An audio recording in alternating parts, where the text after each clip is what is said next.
आज की इस पॉडकास्ट सीरीज के अंदर हम फुल स्टैक डेवलपमेंट के ऊपर बात करेंगे। फुल स्टैक डेवलपमेंट आपने तो सुना होगा, बहुत बज़ीवर्ड है, मार्केट में बहुत ट्रेंड है। तो मैं आपको बताना चाहूँगा, फुल स्टैक, मन स्टैक, मीन स्टैक, ये सारा एक कॉमन वर्ड है।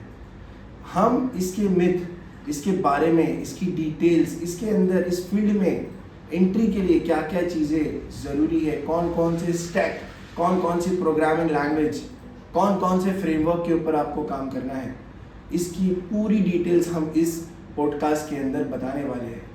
आई am quite hopeful that all of you are quite interested. इसलिए मेरी आपसे रिक्वेस्ट होगी कि साथ में एक बुक और एक पेन लेके बैठिए, नोट डाउन करिए उस पॉइंट्स को जो हमारे एक्सपर्ट आपके साथ शेयर करने वाले। Without wasting time, let's go ahead, let's move on. Hello Hanif, welcome to our new podcast series on education. इस पॉडकास्ट सीरीज़ में हम लोग बेसिकली लोगों को अवेयर कराते हैं, एजुकेट कराते हैं रिगार्डिंग क्या क्या अपॉर्चुनिटीज़ अवेलेबल है। So I am warmly welcome you to this podcast. Thank you Adil bhai for having me on your podcast. I hope कि हम लोग इससे लोगों तक पहुंच सके और उनको हेल्प कर सके उनकी आगे की जर्नी में, जो भी वो अचीव करना चाहते हैं अपनी लाइफ में। तो हनीफ, जिसे हम जानते हैं, हमें आपके बारे में पता है that you are working as a professional full stack developer. Correct. So हम इस पॉडकास्ट में यही फोकस करते हैं कि एक फुल स्टैक डेवलपमेंट की जर्नी कैसी होती है, क्या क्या होता है उसके अंदर। तो मैं आपसे जानना चाहूँगा, आपका डे टू डे वर्क भी उसी के अंदर इसी डेवलपमेंट में है, तो फुल स्टैक डेवलपमेंट ये जो टर्म है ये एक्चुअली होता क्या है? ओके, सो देखिए, फर्स्ट ऑफ ऑल जो फुल स्टैक वर्ड है वो एक it's a very fancy word. ठीक है, हम लोग पहले ये समझने से पहले कि भाई फुल स्टैक एग्जैक्टली क्या होता है, हमको ये समझना पड़ेगा कि भाई फुल स्टैक डेवलपर्स की नीड क्यों है। ओके, तो जैसे आपको पता है कि हम एक डिजिटल एज में जी रहे हैं, और जैसे जैसे हम लोग देख रहे हैं कि भाई आजकल बहुत सारे एंटरप्रेन्योर्स निकल रहे हैं, बहुत सारे लोग अपने अपने बिजनेसेस कर रहे हैं, और सारे बिजनेसेस जो है वो डिजिटल हो रहे हैं। तो उन लोगों को वो बिजनेसेस को प्रमोट करने के लिए ऑब्वियसली वेबसाइट्स चाहिए, एप्लीकेशंस चाहिए। तो वो सारी चीज़ें कोई तो बनाएगा ना, कोई तो डेवलप करेगा।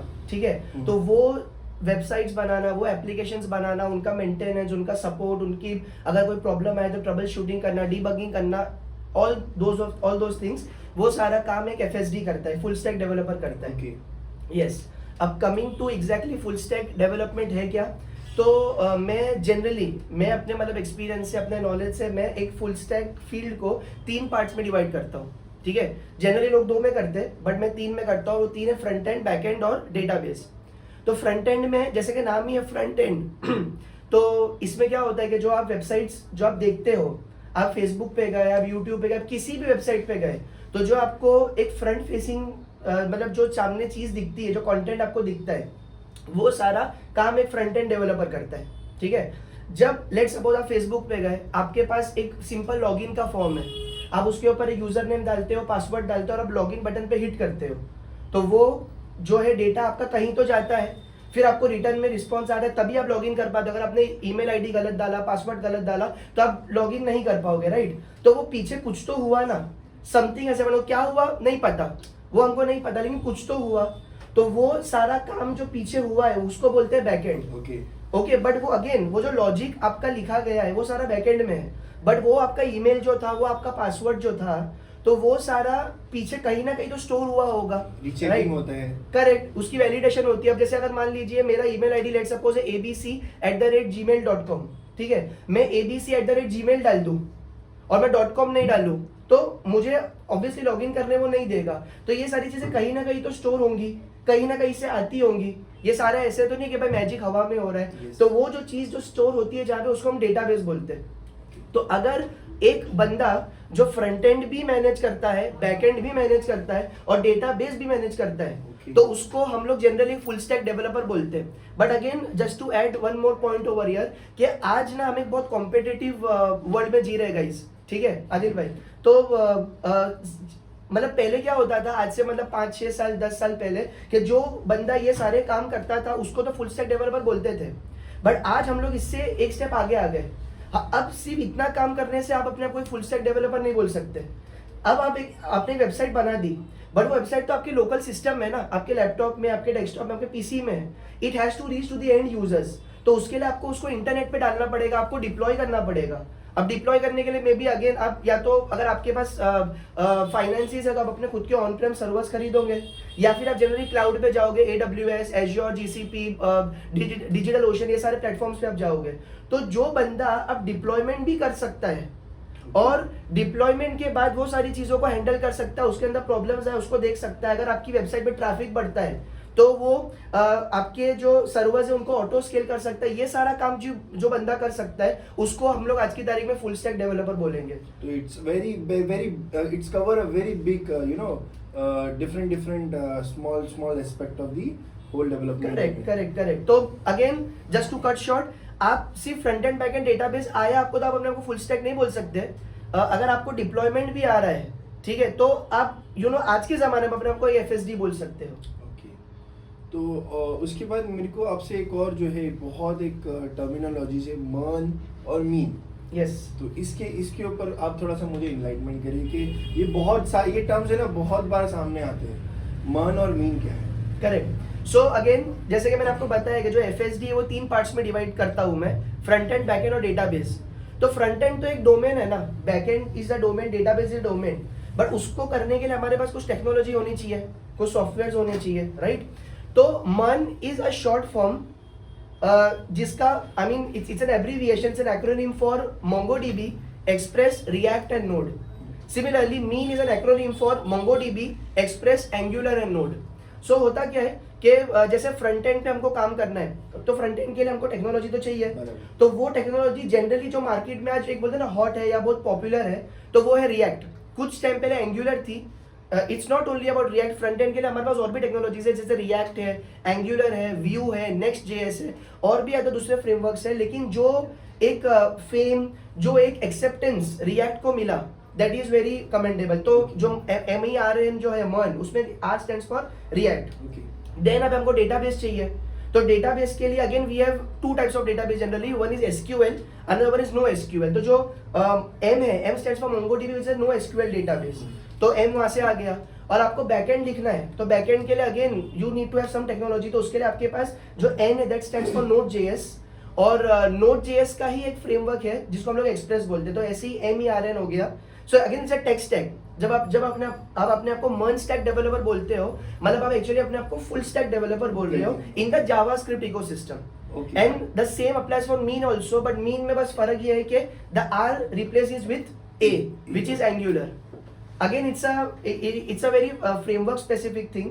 ये जो काम रिएक्ट कर सकता है वो सारा काम एंगुलर भी कर सकता है, बट अगेन वो होता है ना कि किसी एक पर्टिकुलर टेक्नोलॉजी को मार्केट में एक्सेप्टेंस ज्यादा मिलता है, तो रिएक्ट को मिला है। So at the end what I can understand is both are very much popular. Correct. आप अगर किसी भी दोनों में से किसी भी एक टेक्नोलॉजी को लेके आगे बढ़ते हो, you will get a good career, you will get a good scope, right? But again I would just like to add over here कि क्योंकि हमको ऑब्वियसली मार्केट के ट्रेंड्स के हिसाब से जाना चाहिए, तो मुझे ऐसा लगता है कि अगर आप एक फ्रेशर हो और अगर आप अपनी जर्नी को अभी जस्ट स्टार्ट करो डेवलपमेंट में, तो आपको रिएक्ट से स्टार्ट करना चाहिए, ना कि एंगुलर से करना चाहिए। Thank you so much. Because उससे आपका ना फ्यूचर प्रोस्पेक्ट थोड़ा ब्राइट हो जाए। बिकॉज उसका एक भी रीजन है कि अभी मार्केट में Next.js भी आया है, which is again a react framework. तो अगर आपको रिएक्ट पे हाथ बैठा तो Next.js में ट्रांजिशन करने के लिए आपको बहुत ईजी होगा। ऐसे बहुत खूब, बहुत you have provided a very good light on this.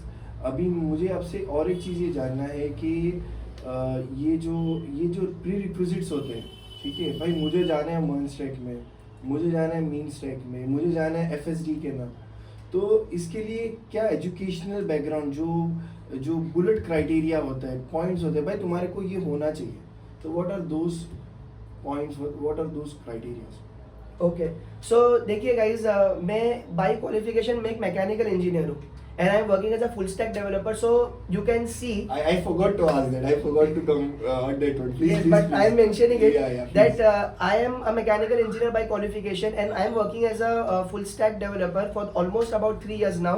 So you know I can be considered as a very good example के आपको एक IT बैकग्राउंड होने की जरूरत नहीं है। अच्छा, ठीक है, बिकॉज देखिए जो बंदा जो CSIT में एडमिशन लेता है, तो ऐसा तो नहीं होता ना कि हर बंदा मतलब पहले से ही सीख के आता है, वो भी तो कभी ना कभी स्टार्ट ही करता है, राइट? तो मैंने भी स्टार्ट किया था, हर कोई स्टार्ट कर सकता है, बस इम्पोर्टेंट ये है कि आपके अंदर ना एक क्यूरियोसिटी होनी चाहिए चीज़ों को सीखने के लिए। बाकी आप मतलब स्टार्ट करोगे तो इवेंचुअली आपके सामने आज हमारे पास ओपन वर्ल्ड है, आज हमारे पास इतने सारे प्लेटफॉर्म्स हैं, ठीक है। हम लोगों को गाइडेंस मतलब यूट्यूब है, कोर्सेरा, यूडेमी जैसे प्लेटफॉर्म्स है, तो हम लोगों को गाइडेंस की तो इंशाल्लाह कमी होने वाली नहीं है। बस आपका एक रोड मैप क्लियर होना चाहिए, मुझे ये करना है, और आपने एक बार सोचा तो अब उस पाथ पे निकल जाओ, दैट्स इट। गाइस मैं आपको एक चीज़ बताना चाहूँगा यहाँ पर, Honey, I forgot about this, Haneef has done MTech from VJTI in mechanical, specifical in mechanical domain, और उन्होंने स्विच किया। क्यों स्विच किया? बिकॉज उनको नोटिस ये हुआ कि भाई IT इज़ फीलिंग दैट उनका करियर वो IT में बना सकते हैं। तो बताने की बात इम्पोर्टेंस ये है कि अगर हनीफ सोच सकते, जो मैकेनिकली एक बंदा है जो एक्सपर्ट है, अगर IT में जाने के लिए इतने टाइम के बाद वो लीप क्लियर है, तो गाइज आप लोग क्यों नहीं कर सकते अपने ग्रेजुएशन के बाद?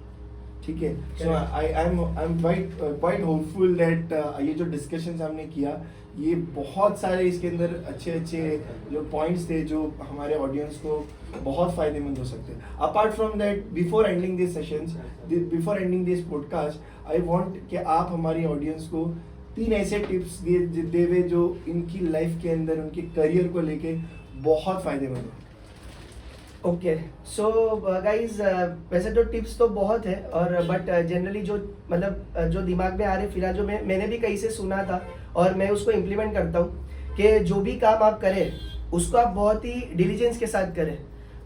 मतलब उसके अंदर कोई गलती ना हो, और आप उसको इस टेम्परामेंट के साथ करें कि ये मौका है, इसके बाद मौका नहीं मिलेगा, और शायद इस ज़िंदगी का आखिरी मौका, इसके बाद मौका नहीं मिलेगा।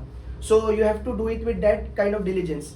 दूसरा ये कि आप अपने सामने मल्टीपल अपॉर्चुनिटीज़ को देखिए कि अच्छा ये भी है, ये भी है, और सबको थोड़ा थोड़ा ट्राई करो, ठीक है। और उसमें से जो आपको लगता है कि हाँ ये मेरे लिए बेस्ट सूट करता है, जनरली अगर आप अपने अर्ली 20s में हो तो आपके पास बहुत ही ज़्यादा बड़ा रूम होता है चीज़ों को एक्सपेरिमेंट करने का। अगर आप कोई चीज़ करने के बाद फेल हो गए तो दैट्स नॉट एन इशू, क्योंकि आपको उससे कुछ ना कुछ सीखने ही मिलेगा, ठीक है। और ये दूसरी लर्निंग थी, और दूसरी मतलब एडवाइस थी। और तीसरी एडवाइस ये है कि आपने अगर किसी काम को करना स्टार्ट कर दिया तो उसको आप प्रोक्रेस्टिनेट मत करो, उसको आप डिले मत करो। आपके मतलब ठीक है कल कर लूंगा, ये काम अभी करना है तो अभी करना ही है, और मतलब इसका there is no other alternative.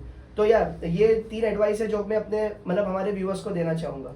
Thank you so much for coming and being with us in this podcast. It was a wonderful, podcast. I'm very quite hopeful. Yes, thank you Adil bhai for having me on your podcast also. I hope that this reaches out to a great number of viewers, and a lot of viewers should be benefited from this. Sure. Thank you. All the best guys. Thank you.